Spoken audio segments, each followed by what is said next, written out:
Any regret in life? मेरी ज़िंदगी का सबसे बड़ा रिग्रेट वो है जब मैं लड़कपन की जानिब बढ़ चुका हूँ और चूँकि मेरी फैमिली पॉलिटिकल फैमिली है, इट्स बिन अराउंड 101 और 2 years के कंटिन्यूसली पॉलिटिक्स में, तो इराक़ में असर रसूख भी है। मैं अपने वालिद की अलालत की वजह से उनकी नुमाइंदगी करता था सियासी हलकों में और खुशी गमी में जाना। तो देयर कम अ डे जिसको मैं एक तारीख दिन समझता हूँ, जनाजा हो रहा है और मुझे कहीं ये ज़ोम है कि I am superior from others, और उस जोम में जो मैंने गलती की फिर मैंने उसकी सज़ा भी काटी।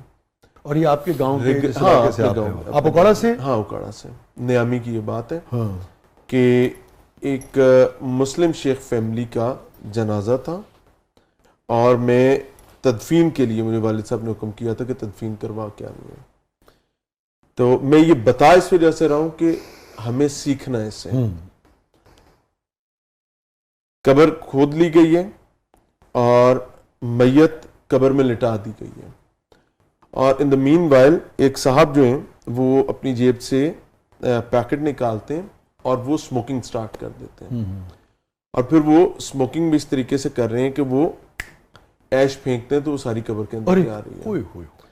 तो मुझे शायद ये अंदाजा नहीं था कि मुझे इस पर कैसे रिएक्ट करना है। I moved ahead and I slapped him, और वो उसी फैमिली का एक अजीज भी था। अब्बा की शर्म की वजह से मेरा उसमें कोई किरदार नहीं था, अल्लाह ताला गरीक रहमत करे। वालिद की शर्म की वजह से वहाँ सन्नाटा हो गया, खामोशी हो गई, उसने सिगरेट फेंक दिया, बिल्कुल बात ख़त्म हो गई।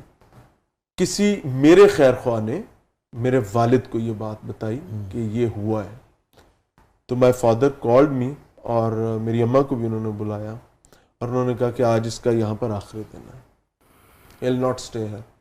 ये लाहौर जाएगा वापस और इसकी यहाँ पर जगह नहीं है, क्योंकि अगर इसका ये मिजाज बन गया है तो ये यहाँ पर रहेगा तो ख़तरे में।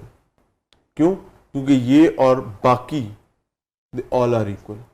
तो वो मुझे मेरा रिग्रेट है, उनको बात मुझे नहीं करना चाहिए था। मेरे फादर को उसकी वजह से, मेरे अब्बा को शिकायत ही नहीं गई, बल्कि उनको उनकी पूरी ज़िंदगी की जो एक एफर्ट थी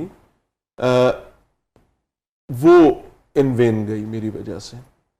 तो बहरहाल that was a dark day.